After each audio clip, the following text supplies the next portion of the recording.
Assalamualaikum warahmatullahi wabarakatuh.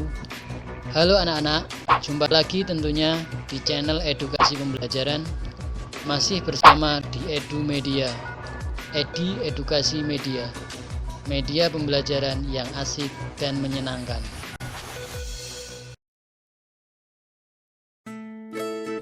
Ikan sangat bermanfaat bagi tubuh. Apabila tubuhmu sehat, kamu dapat mengikuti kegiatan dengan semangat. Sudahkah kamu makan ikan hari ini? Kandungan dari ikan itu banyak sekali. Contohnya protein, lemak, vitamin, mineral, dan banyak lagi yang lain. Nah, anak-anak, sekarang kita masuk ke pembelajaran tema 1, selamatkan makhluk hidup. Subtema 2, hewan sahabatku, dan saat ini kita berada pada pembelajaran ketiga. Sebelum pembelajaran kita mulai, anak-anak tolong dipersiapkan alat tulisnya supaya nanti dalam kalian mengikuti pembelajaran ini dapat mencatat hal-hal penting yang terdapat pada video pembelajaran ini.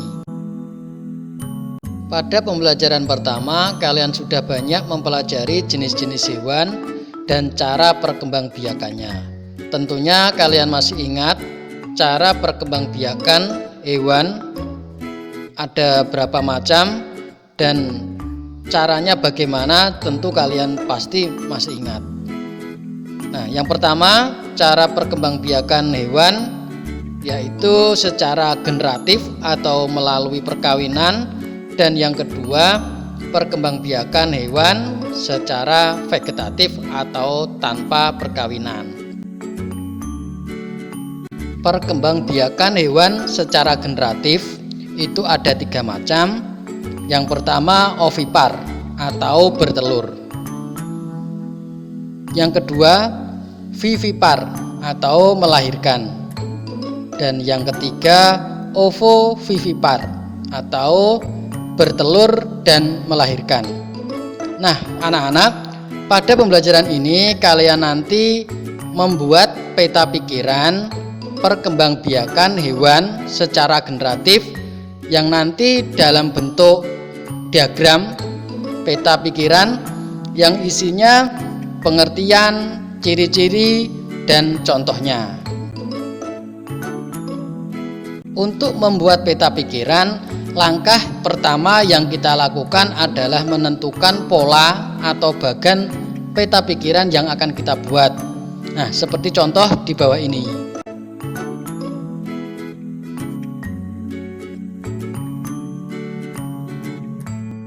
Dari perkembangbiakan hewan yang sudah kita pelajari bersama, dapat dibuat peta pikirannya seperti ini.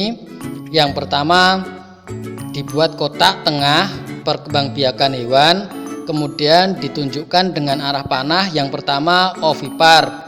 Di kolom yang pertama itu terdiri dari pengertian, ciri-ciri, dan contohnya. Kemudian panah yang kedua vivipar, yang di dalamnya juga sama, yang isinya pengertian, ciri-ciri, dan contohnya.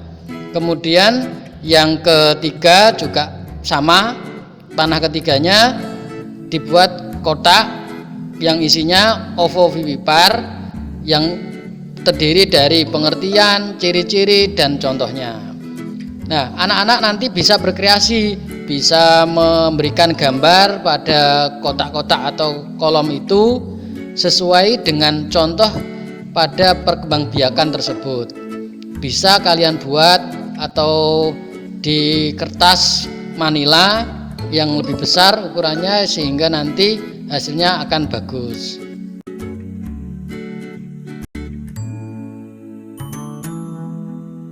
Indonesia memiliki berbagai jenis hewan. Hewan tersebut memberikan bahan makanan yang berlimpah dan manfaat lainnya. Bagaimana kita mensyukurinya?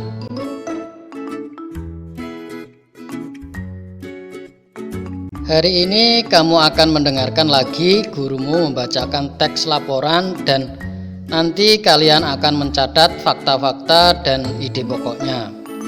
Nah, sekarang kalian simak ya dengan seksama teks yang dibacakan oleh gurumu ini. Ayam. Di Indonesia sebagian besar ayam dipelihara dan diternakkan. Masyarakat memanfaatkan daging dan telurnya. Daging dan telur ayam sangat bermanfaat bagi kesehatan tubuh. Ayam jantan dan betina memiliki perbedaan. Ayam jantan lebih besar dari ayam betina. Ia memiliki jalu panjang dan berjengger lebih besar. Bulu ekor ayam jantan panjang dan menjuntai. Ayam betina berukuran lebih kecil dan tidak memiliki jalu tetapi memiliki jengger kecil. Bulu ekornya pendek. Dari teks yang sudah dibacakan oleh gurumu tadi, kalian nanti gunakan diagram seperti di bawah ini untuk mencatat fakta-fakta atau ide pokok pada paragraf 1 dan pada paragraf 2-nya. Nah, sekarang kita akan mereview atau menyimpulkan pembelajaran hari ini.